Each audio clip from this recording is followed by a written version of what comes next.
This is the Fearn VT-15 recording channel.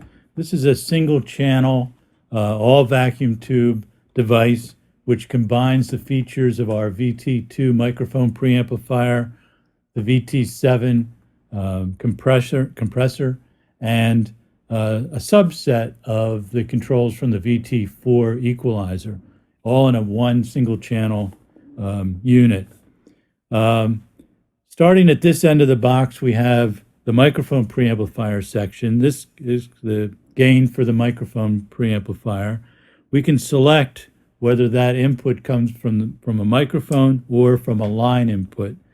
So we can feed line level into this as well as microphone input. It has a 0 position or a minus 20 dB position input pad if the level is too high. That's functional both in the mic and in the line position. And then we have a switch which selects low Z for non-standard impedance microphones.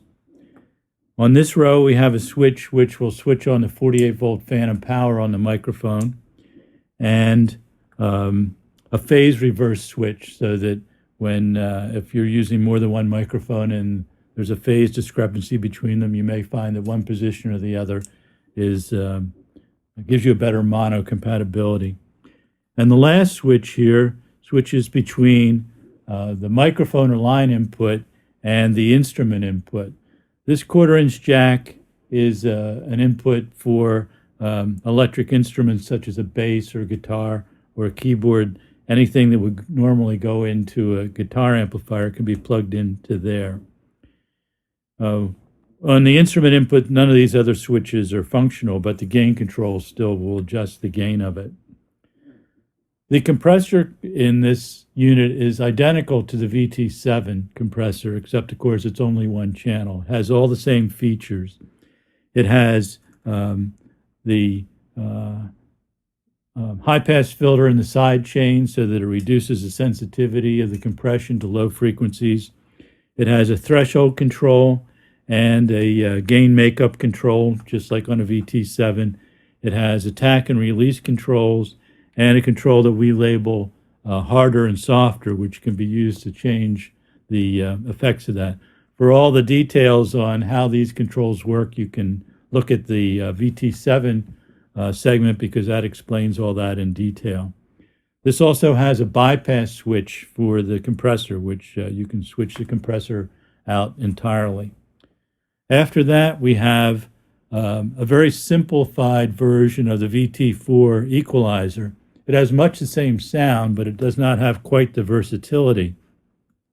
It uses fixed frequencies for the low frequency boost and low frequency cut, which can be used together like on the VT4. It has fixed frequency for the high frequency boost and high frequency cut. And it also has a Q control for the high frequency boost so that you can adjust that from fairly sharp to quite broad, and a bypass switch. And since in the real world of recording, there's often times when you want to put your equalizer first and then your compressor, and other situations you want the compression first followed by the equalizer, we have this switch here which reverses the compression and the equalization so that you can experiment with that to see which way works best for a particular recording situation. Down at this end, there's a switch for the VU meter. In the right-hand position, as is shown here now, we're looking at the output level of the entire VT-15. When we switch it here, we're looking at the gain reduction of the compressor. The unit has a power switch and a pilot light, and essentially for more detail on each of the individual sections, you could look at the VT2, the VT7, and the VT4 segments and learn more details about that. That's the VT-15 recording channel.